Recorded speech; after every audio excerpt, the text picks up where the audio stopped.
Hi, I'm Matt Reynolds, editor of Packaging World magazine, here in Phoenix at the TransPac Forum. That's part of ISTA, the International Safe Transit Association. And I'm here with my friend Brian Wagner. He's part of PTIS. Brian, why don't you introduce yourself and explain what PTIS does and what you do? Sure, thanks, Matt. I really appreciate it. Sure. So I'm a co-founder of PTIS. I've spent my 43-year career in the world of packaging, packaging degree from Michigan State University.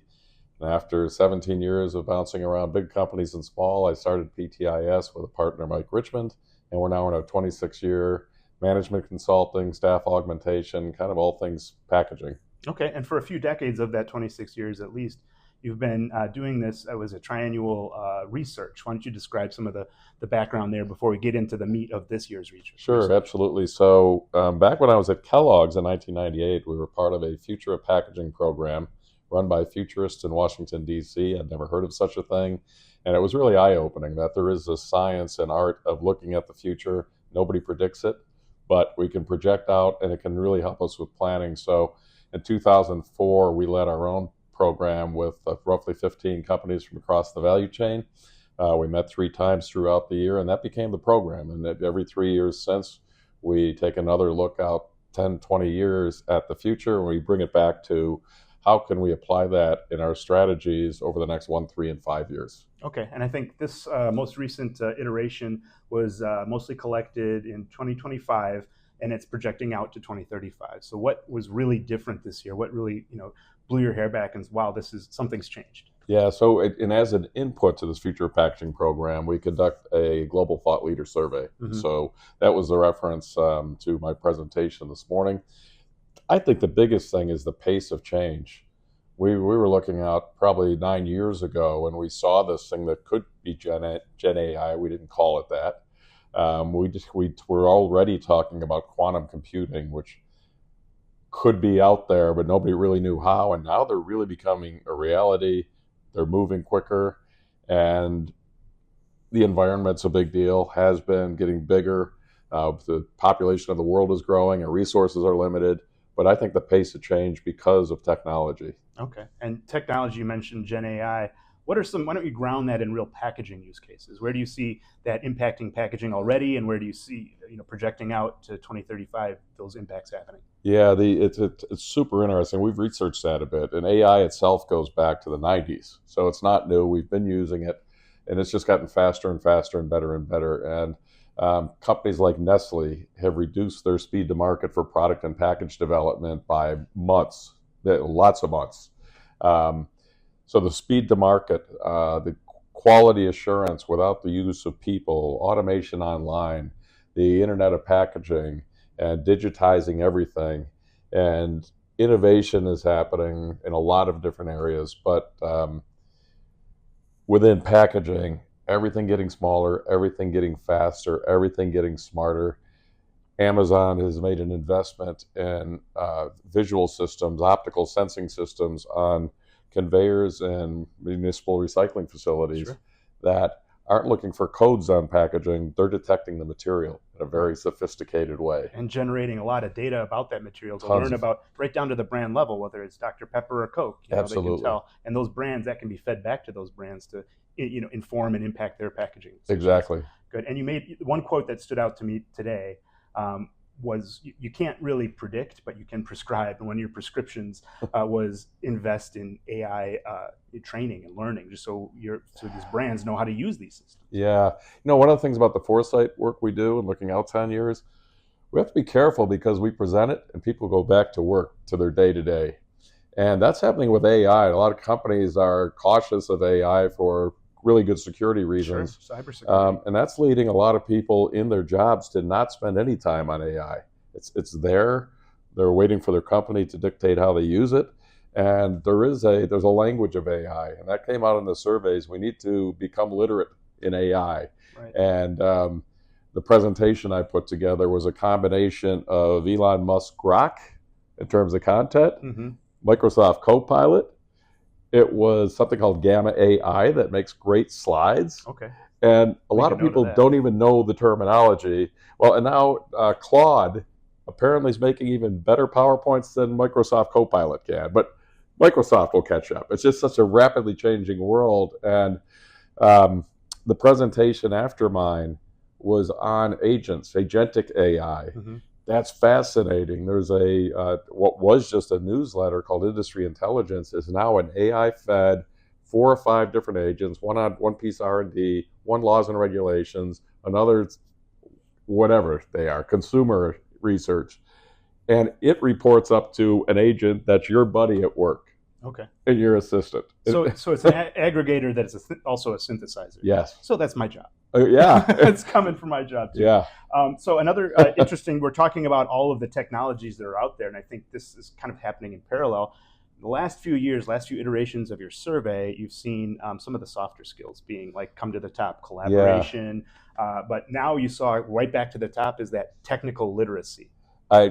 At lunch today, that came up as the biggest finding. We're in a very technical group at the International Safe Transit Association, and they really believe material science, distribution testing, those technical elements of packaging are so critical, and I fully agree with them. But there is this other side. 180 some people replied to our survey, and it is the soft skills. And I don't think people think about that. You don't go to school to learn collaboration. You don't go to learn necessarily how to communicate more effectively and compassion and those sorts of things. But in our world of packaging, science and technology, data and analytics, they're back, and we need to focus on them. Back to collaboration, though, one of the other AI and the high technology is definitely it's number one with a bullet right now. But in the background is sustainability and more specifically circularity. And one of the things we talk about in industry is cross-industrial collaboration, pre-competitive collaboration. So that's where you see those soft skills still extremely important for professionals and future professionals in our industry. So again, circularity, you were specific. You didn't say sustainability. You were more narrow and more specific in saying circularity. What did the results of the survey say about circularity between now and 2035? It says it's one of the biggest opportunities and one of the biggest risks. Okay, so it's two sides to the same coin. Yeah, and it is tied to sustainability, but it really has to do with, in my mind, how do we develop products and packaging for end of life or end of use, as opposed to let's keep using the same old products, the same old packaging that can't be recycled. We can be a whole lot smarter about the way we develop things. Sure. And that would be the complete circularity. We also need to look very holistically at packaging as the hero, as I look at it. Food waste is a way bigger problem than packaging waste. And more packaging in advanced processes like retort and aseptic and so on. Shelf life extenders. Yeah. So I think we need to keep that in mind. It's not just about making packaging that can be recycled. It's really looking at the big picture, impact on the environment, and making sure that we're being responsible for the raw materials that we extract and use. Okay. Now, another interesting, within that, under that umbrella of circularity, something that came out in the research is historically everybody's expected the retailers or government to be the leaders behind that. Retailers being the ones that have a lot of pull in the industry, and government basically making everybody working instead of competitively work together. But you're finding that brand owners themselves are likely to be the leaders in circularity in packaging. That's what showed up in the survey. And again, we're asking in 2035, who's it going to be? And the projection is that the brand owners will play a bigger role.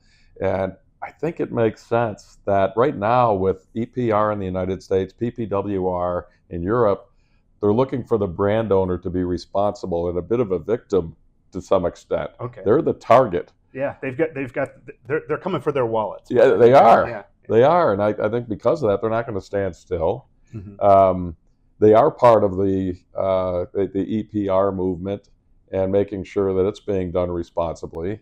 So I think that will continue. And they know more about packaging than do the laws of the regulators. The elected officials. But more than retailers as well. They know about shelf space. They don't know about the materials that go onto it necessarily. Yeah. Although I would say there is a significant contingent that have their own private brands that are private label brands that are dealing with the same things. Yeah, the brand owners, a term I like to use all the time, is the specifiers. Okay, there you go.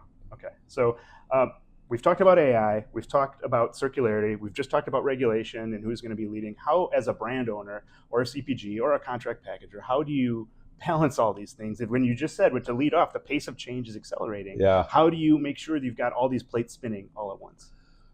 Yeah. So as I presented, I thought about, we have a really narrow list of things to focus on. In truth, it's a complex world out there. You could be constantly trying to focus on 1,000 things. It's really not. We're saying focus on circularity, sustainability, AI, what it means for material science, and so on. So the research has kind of narrowed that, and that's a good thing. Leveraging foresight to a large extent doesn't mean you change what you're doing today. You monitor these things. And we talk about Horizon 1, 2, 3, and strong and weak signals that maybe these things are coming true, and we do or don't need to invest in them because we're projecting. We can't predict the future. Right. So it's really important to monitor them and have somebody in your organization who can do that. And with brand owners, specifically in the packaging department or supporting the packaging department.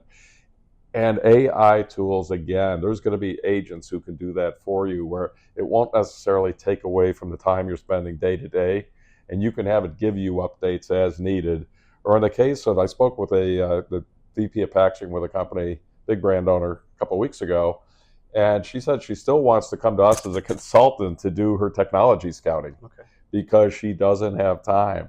She's working 10-hour days, most of it in meetings. Right. So, right. And yeah. I know that feeling.